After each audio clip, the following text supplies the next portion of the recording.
Gwylfa Hiraethog, y Plas Pren, gan Eira Jones, gangen Eigiau Aberconwy.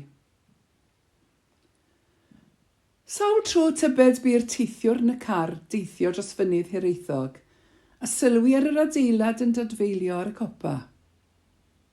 Sawl gwaith gofynnwyd y cwestiwn, beth oedd o?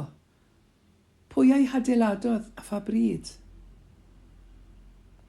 Mae safle'r adeilad yn sefyll tua 1627 o droedfeddi uwchben y môr, a golygfeydd bendigedig i bob cyfeiriad o fynyddoedd Eryri i dref yr Hyl.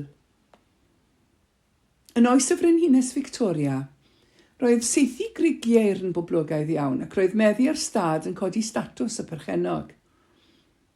Yn 1824, yn dilyn cwblhau adeiladu ffordd yr A5 o Lundain i Gaergybi i hwyluso marchnata rhwng yr Iwerddon a Phrydain, penderfynwyd agor ffordd dros fynydd Hiraethog. Roedd hyn yn rhoi mynediad i'r mynydd yn llawer haws i'r byddygion ddod i saethu'r grigiau. Agorwyd tafarn Bryn Tryllyn yn 1829 mwyn i bobl gael seibiant wedi'r saethu. Honir mai hon oedd y dafarn uchaf ym Mhrydain. Arferai David Lloyd George a Tom Ellis aelod seneddol dros feirionnydd aros yn y dafarn. Perchenog y dafarn oedd hefyd yn berchenog ar yr hawl i saethu ar y mynydd. Arferai cyfaill arall o'r Ryddfrydwr ddod gyda hwy. Ei enw oedd Hudson Ewbank Cayley, ac fe brynodd ef y dafarn yn 1897. Perswadiodd Tom Ellis mai da o beth fyddai ei Cayley gomisiynu a thalu am gofeb i anrhydeddu llenorion yr ardal, megis William Salisbury, Tudur Aled, Henry Rhys a Gwilym Hiraethog. Byddai hyn yn siŵr o sicrhau ewyllus da y trigolion lleol. Cytunodd Cayley, a urddwyd yn arglwydd Devonport maes o law, a chomisiynnwyd Gosgwm John, y cerflunydd enwog i gyflawni'r dasg. Mae'r gofeb i'w gweld ar sgwâr pentref Llansanan. Yn 1918 yn ôl pob sôn, rhoddodd Lloyd George araith o falcon i'r plas i gynulleidfa leol o bobl gan amlinellu fwriad o gyflwyno pensiwn i'r hyn oed. Yn rhinweddu swydd fel gweinidog dros farchnata yng Nghabinet Lloyd George, aeth yr arglwydd Devonport i ffair farchnata yn Oslo, Norwy, yn 1899, a phrynu adeilad pren, ei glido drosodd mewn darnau ac yna ei ail godi ar gopa mynydd Hiraethog gyda chymorth 3 sair o Norwy. Enwyd yr adeilad yn Gwylfa Hiraethog gan Lloyd George.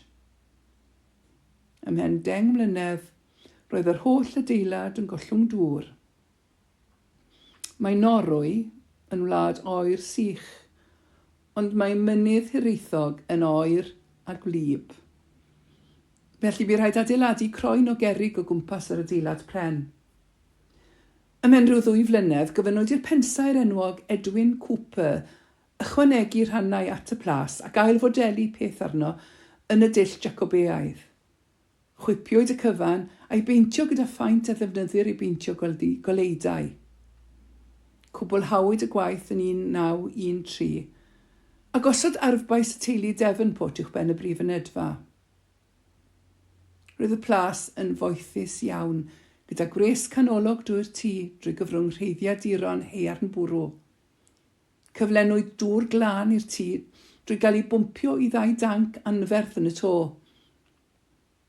Deiau'r dŵr o gronfa ddŵr swyddogol Llyn Bran. Roedd ram a leolwyd mewn cwtger Bryn Tryllyn yn galluogi hyn i ddigwydd. Roedd cyflenwad dŵr wrth gefn i'w gael o ffynon tu cefn i'r tŷ a ffwmp a ffeiriant olew potter yn ei drosglwyddo i'r gegin. Roedd system garthffosiaeth soffistigedig mewn bodolaeth a byddai gorlifiant yn llifo ar y mynydd. Goleued y plas gan system syml o ddefnyddio nwy ager petrol a ddarparwyd gan gwmni Loco Vapor Gas o Fanceinion. Roedd y golau y gynhyrchwyd o'r un ansawdd y golau trydan heddiw. Byddai'r teulu yn dod i'r Plas dros fis Awst a Medi, sef tymor syth i Grigieir. Byddent yn cychwyn o Lundain gan logi 3 cherbyd, un i'r teulu, un i'r morwynion yr gweision, ac un i gludo llestri a nwyddau angenrheidiol. Roeddent yn datgysylltu'r 3 cherbyd yng Nghaer a'i cysylltu i dren Dimbych. Te yng Ngwesty'r Crawn a oedd yn gefnogwyr i'r rhyddfrydwyr.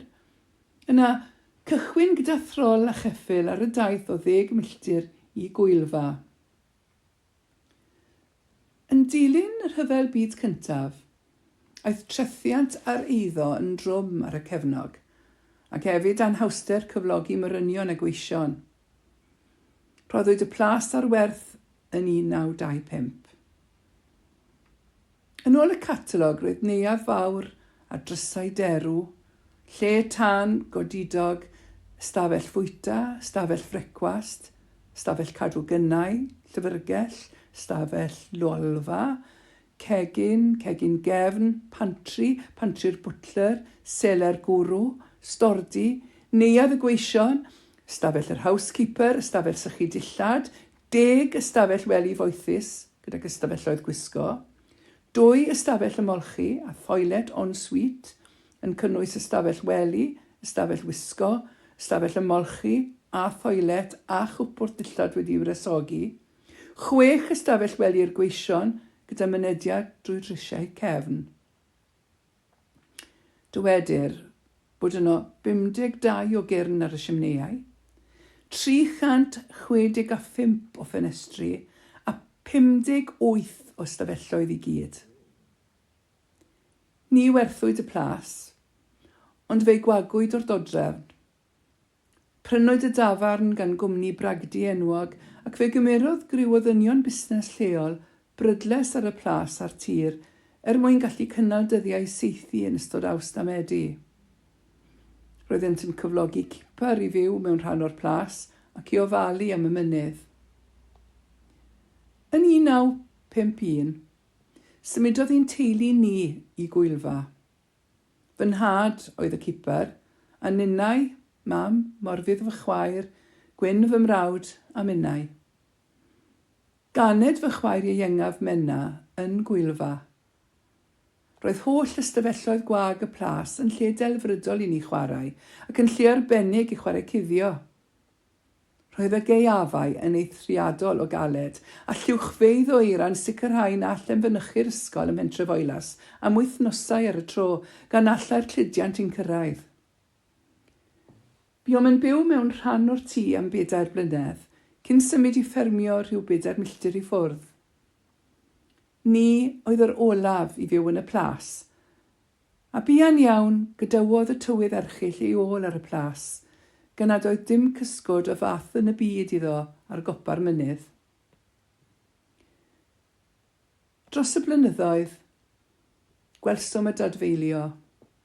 Roedd y gratiau, baddonau a hyd yn oed llechi oddi ar y to wedi diflannu, a thranc yr adeilad yn amlwg.